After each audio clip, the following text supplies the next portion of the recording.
In 1923, lead was first added to gasoline to help keep car engines healthy. However, automotive health came at the great expense of our own health and well-being.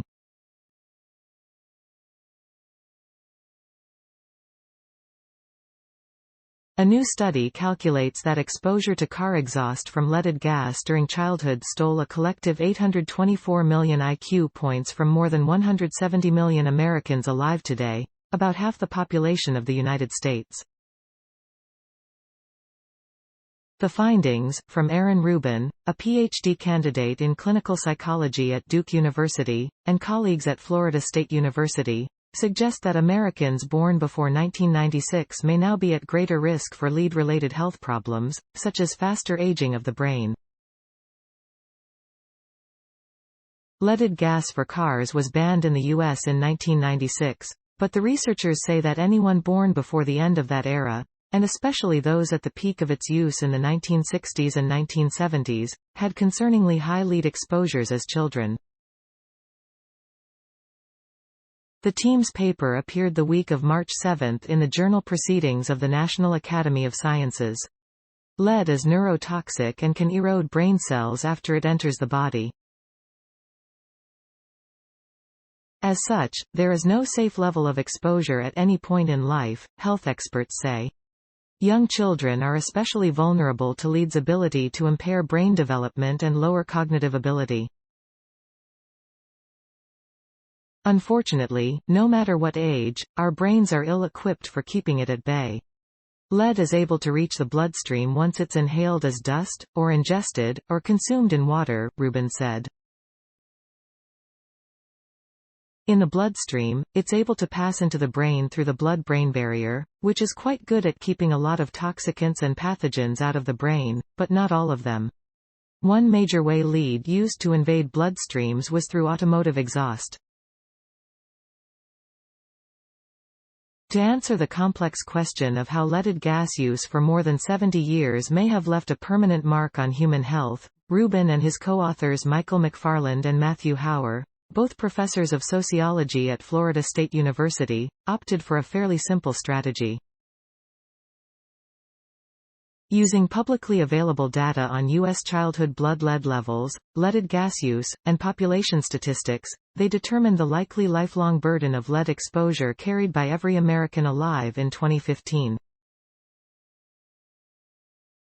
From this data, they estimated lead's assault on our intelligence by calculating IQ points lost from leaded gas exposure as a proxy for its harmful impact on public health.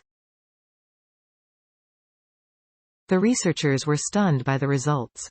"I frankly was shocked," McFarland said. "And when I look at the numbers, I'm still shocked even though I'm prepared for it." As of 2015, more than 170 million Americans, more than half of the U.S. population, had clinically concerning levels of lead in their blood when they were children, likely resulting in lower IQs and putting them a. As a result, Reuben and his colleagues found that essentially everyone born during those 2 decades are all but guaranteed to have been exposed to pernicious levels of lead from car exhaust. Even more startling was lead's toll on intelligence.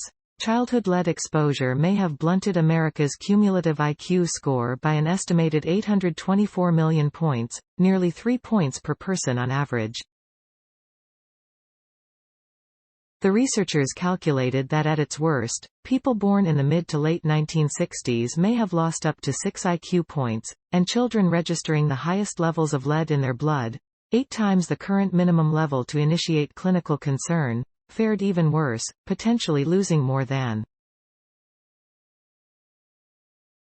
Dropping a few IQ points may seem negligible, but the authors note that these changes are dramatic enough to potentially shift people with below-average cognitive ability, IQ score less than 85, to being classified as having an intellectual disability, IQ score below 70.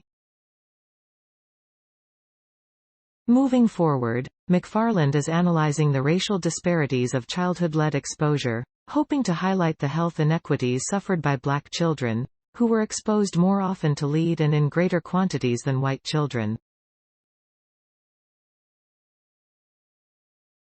Reuben's next step will be to examine the long-term consequences of past lead exposure on brain health in old age, based on previous findings that adults with high childhood lead exposure may experience accelerated brain aging. Millions of us are walking around with a history of lead exposure, Reuben said. It's not like you got into a car accident and had a rotator cuff tear that heals and then you're fine. It appears to be an insult carried in the body in different ways that we're still trying to understand, but that can have implications for life. Materials provided by Duke University. Original written by Dan Vahaba. Note: content may be edited for style and length. Michael J. McFarland, Matt E. Hauer, Aaron Reuben. Half of U.S. population exposed to adverse lead levels in early childhood. Proceedings of the National Academy of Sciences, 2022, 119, 11, doi, 10. 1073, PNAS. 2,118,631,119 Duke University. https://ift.